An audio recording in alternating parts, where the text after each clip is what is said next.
Hey, what's up guys, MKBHD here, back with a video for the Droid Dog YouTube channel and droiddog.com, and today we're going to be taking a look at an application called Photoshop Express.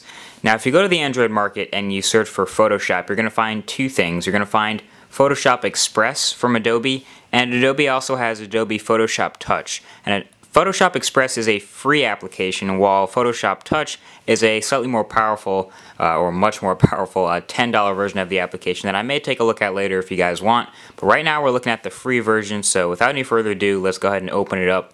This is called Adobe Photoshop Express. Now I'm going to use it on a tablet here, but there is a phone version available as well. And right away you can see that there are two tabs at the top, Phone and Online. So if you do have an Adobe account, you'll find that you can sign into it and bring down photos from your Adobe account that you want to edit on your tablet. But we're just going to edit a photo that's already been on this device for a while. As you can see, it's a pretty basic photo, and what we're going to do here is hit that menu button, and we have a whole bunch of choices. We can upload this, we can edit it, we can of course cancel upload, delete it, set it as a wallpaper, or begin a slideshow.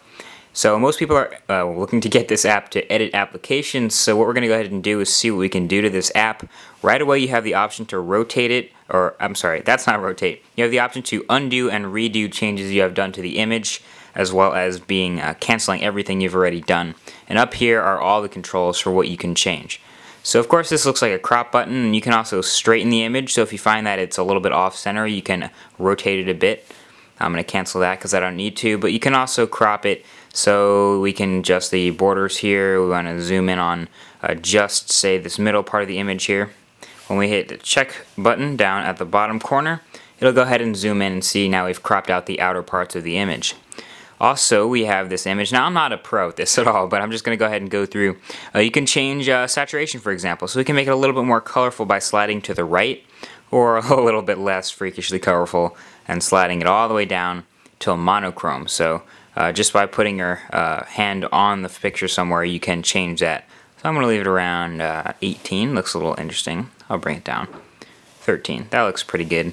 What else can you do up here? You can change the exposure. So if you want it to be a little bit brighter, you can make it brighter. If you want it darker, you can make it way darker. And that looks very nice. Contrasty photo. I like that. And up here also you can change the focus. Soft focus kind of makes it a little bit out of focus depending on where you tap, which is interesting. And up here you can also add effects, and this is probably the most customizable part.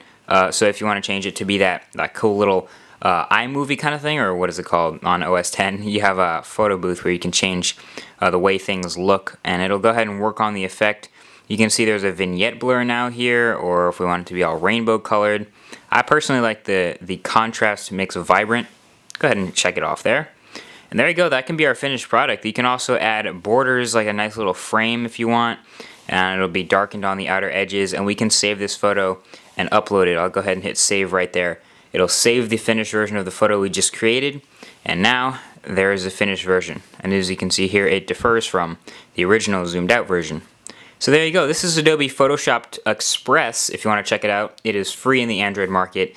And just with the news of it being on the iPad, the $10 version of Photoshop, figured I might as well show this to you guys. So thanks for watching, and I'll talk to you guys in the next one. Peace.